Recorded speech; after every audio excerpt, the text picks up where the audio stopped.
and welcome back. So, episode 4 of Imperfect Woman finally shifts the spotlight to Nancy, and everything we thought we knew about her starts to fall apart. Up until now, we have only seen Nancy through Eleanor's perspective, controlled, elegant, and almost perfect.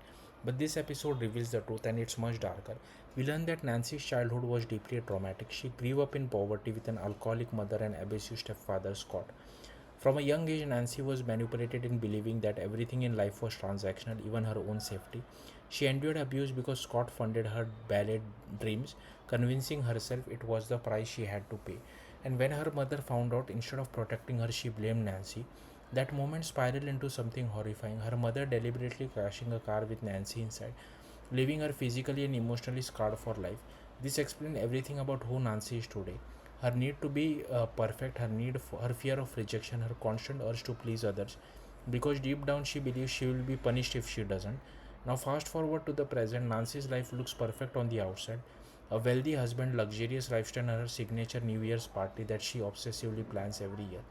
But cracks are starting to show. Her husband Robert has grown distant, drinking more and clearly hiding something. When Nancy secretly checks his laptop, she finds an email titled Separation of Assets, and just like that, her world starts collapsing. To Nancy, this isn't just a possible divorce, it's abandonment all over again. Her past trauma comes rushing back, and she immediately blames herself. Then comes the breaking point. At the party, her daughter Cora shows up in a white thrash themed outfit, mocking the very life Nancy came from. Already emotionally fragile, Nancy snaps and slaps her daughter in front of everyone. It's a shocking moment, and instantly Nancy fears the worst, that she is becoming her mother. She leaves the party overwhelmed with guilt, but eventually returns home to apologize. It's one of the few moments where we see her try to break the cycle, but the tension with Robert remains unresolved. And then we get the biggest question of the season answered: who is David? Throughout the episode, there is a bartender named David who seems interested in Nancy. For a moment, it feels like the mystery might be that simple, but it's not. The real twist comes at the very end. David is actually Howard, Mary's husband. Yes, that Howard. Nancy had helped him land a job through her connection, and during that interaction, a small but crucial detail is revealed. People keep accidentally calling each other by the wrong name. Nancy gets called Louise, and Howard gets called David.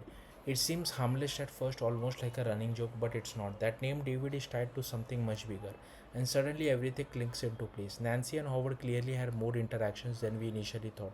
With Nancy's marriage falling apart and her emotional state spiraling, it's implied that the two may have grown closer, possibly crossing a line. Which raises the biggest question of all: did Howard, aka David, have something to do with Nancy's fate? At this point, the show heavily hints that he might, but knowing Imperfect Woman, there's probably more to the story. Episode 4 doesn't just reveal answer, it completely reshapes the mystery. It shows us that Nancy isn't just a victim, she is a deeply flawed, complex person shaped by trauma, bad decision, and emotional desperation. And now, with the truth about David out in the open, things are about to get even messier. That's it. Thank you for watching. Bye.